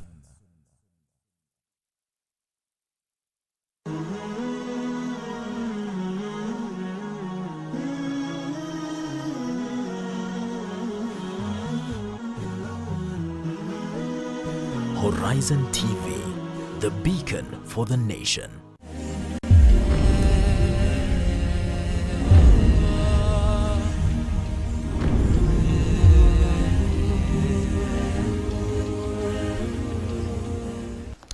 Welcome back to Tech Tuesday. We are still discussing matters technology with these brilliant tech gurus, Franklin, Josek, and Brian. So without wasting time, I'll just go directly to you, Josek. Are there technical ways that I can safeguard my information on social media? Social media? Yes. So first of all, I like to encourage people to actually ensure that they have the best measures to protect their gadgets. Yep. Ensure you have an antivirus. You find people installing more than one antivirus. One is enough. The one that came with your gadget, just need to update it. So that's the first step. Then second, take extra caution on which platform you visit, on which link you click, and pop-up menus and stuff. Be careful. Some might be malwares which you want to install on your machine and then cause harm. Then I'll urge the people to be careful on which information they post online. Have a secondary phone number. Have an email that does not have your sensitive information, that is just for social media. So even if that email lands in the hands of a bad guy, there's nothing good that can be of use to him. You can just find information that it cannot help him. So have an email, have a phone number that you can use on social media. When signing up, you use those credentials to sign up your email, your social media accounts, so that even if this guy gets that information, if I get this phone number, it's your secondary phone number, and you know as a user, this phone number is vulnerable. It is used in various sites that can be used for attack. So even if that guy tries to use that phone number, it is not even linked to your bank account and stuff. So it cannot help that person or that guy at the end of the day. Okay. Then you are good to go. You mentioned something very important, and maybe Brian, you can give an insight on this. Yeah. These pop-ups, yes. Whenever I'm visiting websites, for example, in my case, I'm checking a website and then I see pop-ups of ads. Maybe sometimes it takes me to betting sites. Is it something that we should be concerned about?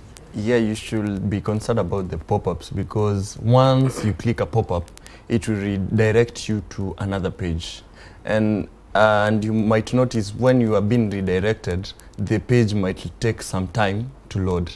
And for you to click, a malware can be attached. These pop-ups can be attached. A script might be attached to the pop-up. A script that maybe accesses some data from your phone and downloads it and send it to another server, an independent server somewhere else. So by you clicking that, you might end up losing some data. So always avoid pop-ups. Okay, so we've had Franklin and we've had Joseph speaking. Now let's move on to Franklin. Franklin, you invented a drone.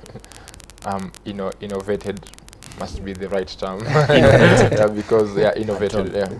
Kindly walk me through what you were thinking and how you came about to making it. All right. I studied in Jomo Kenyatta University, JKUAT that is. Previously, there had been various attempts to build a drone, but they kind of all failed. So my main instinct was, why is this thing failing? Why aren't guys building drones that are actually flying? And it's not like it's something difficult. It's something that has been done before. So I just thought to myself, and why can't we do this? So I teamed up with some other two guys, and we decided to take up the project. So we decided to build a drone that probably apart from controlling it manually using a remote, you can give it GPS locations and let it fly on its own, go to various GPS locations on its own, and then come back on its own. Interesting. Yeah. So what was the inspiration behind creating this drone? Sorry, innovating. Innovating. Yes. It's exciting, first of all. Okay. It really is exciting. It's a really huge challenge, and I don't have huge challenges. But most of all, when you're taking up a project, you have to look at how is it helping the society, probably economically, socially, and everything. So this is a really viable project in multi-diverse sectors of the economy, because it can be used in agriculture, in security, in even education, probably, in a lot of areas. Do you mind expounding agriculture, education? Let's say you have such a drone, a really huge one, and you have like a small farm and you want to spray, and the farm has GPS locations because the farm is on Earth, obviously. Yeah.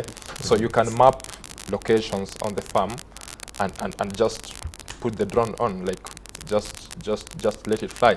It flies to those GPS locations, sprays fertilizers across the farm. It's faster, obviously, and then it does that all on its own, without being controlled. You don't even need to be there.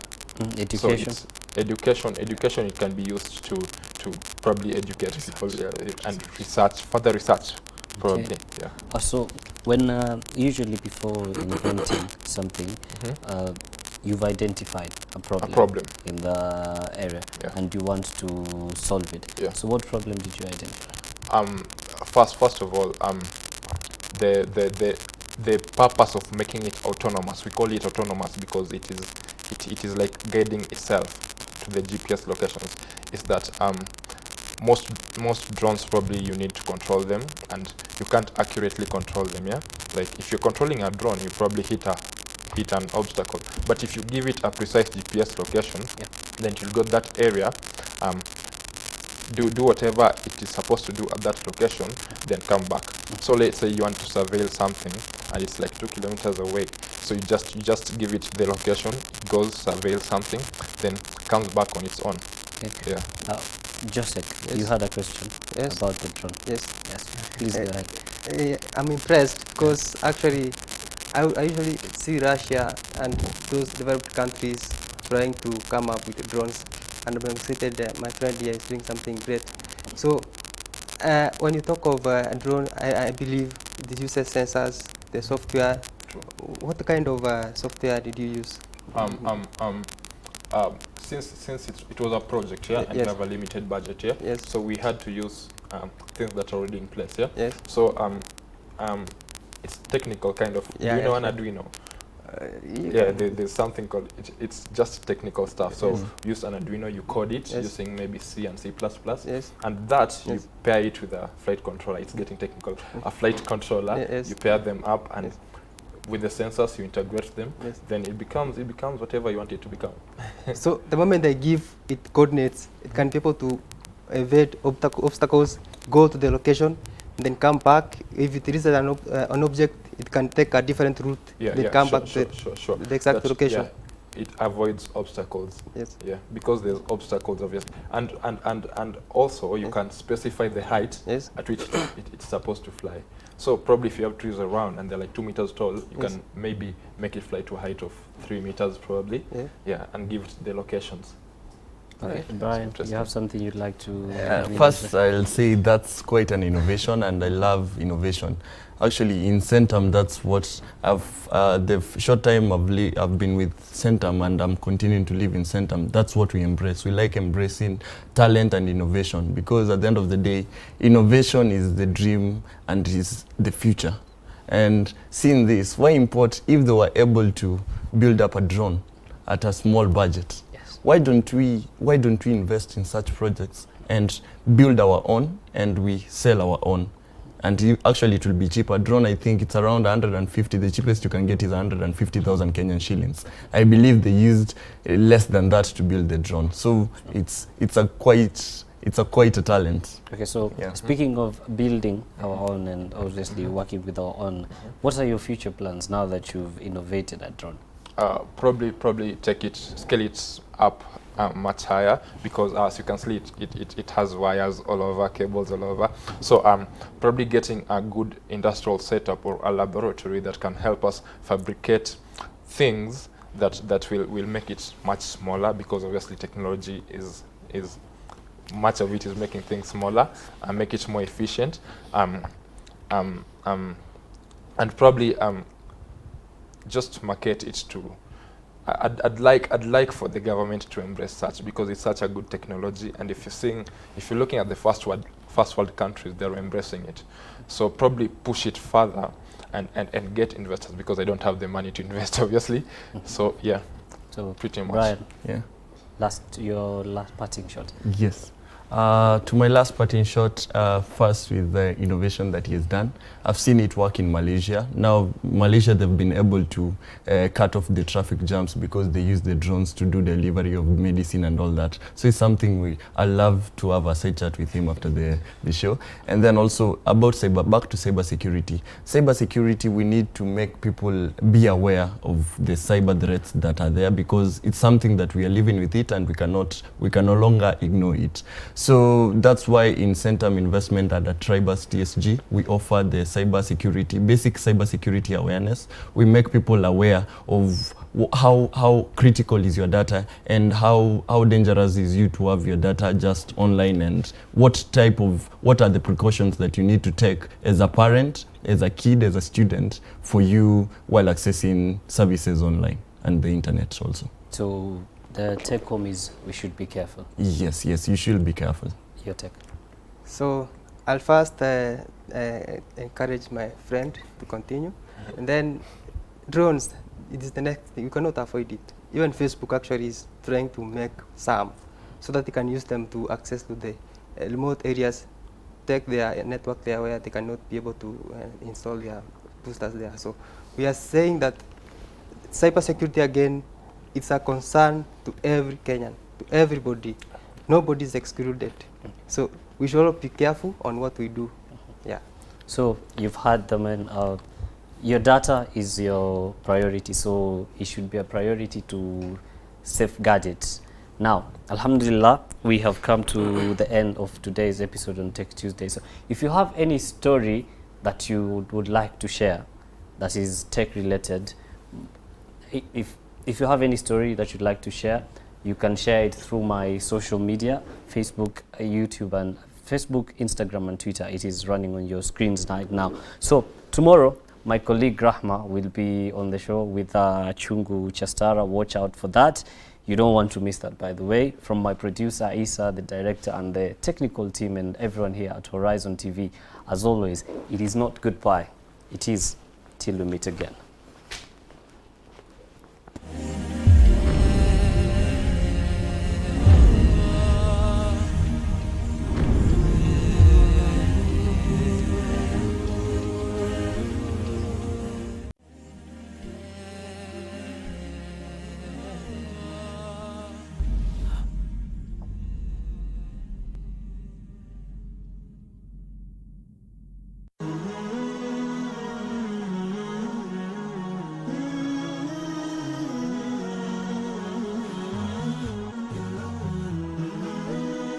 Horizon TV, the beacon for the nation.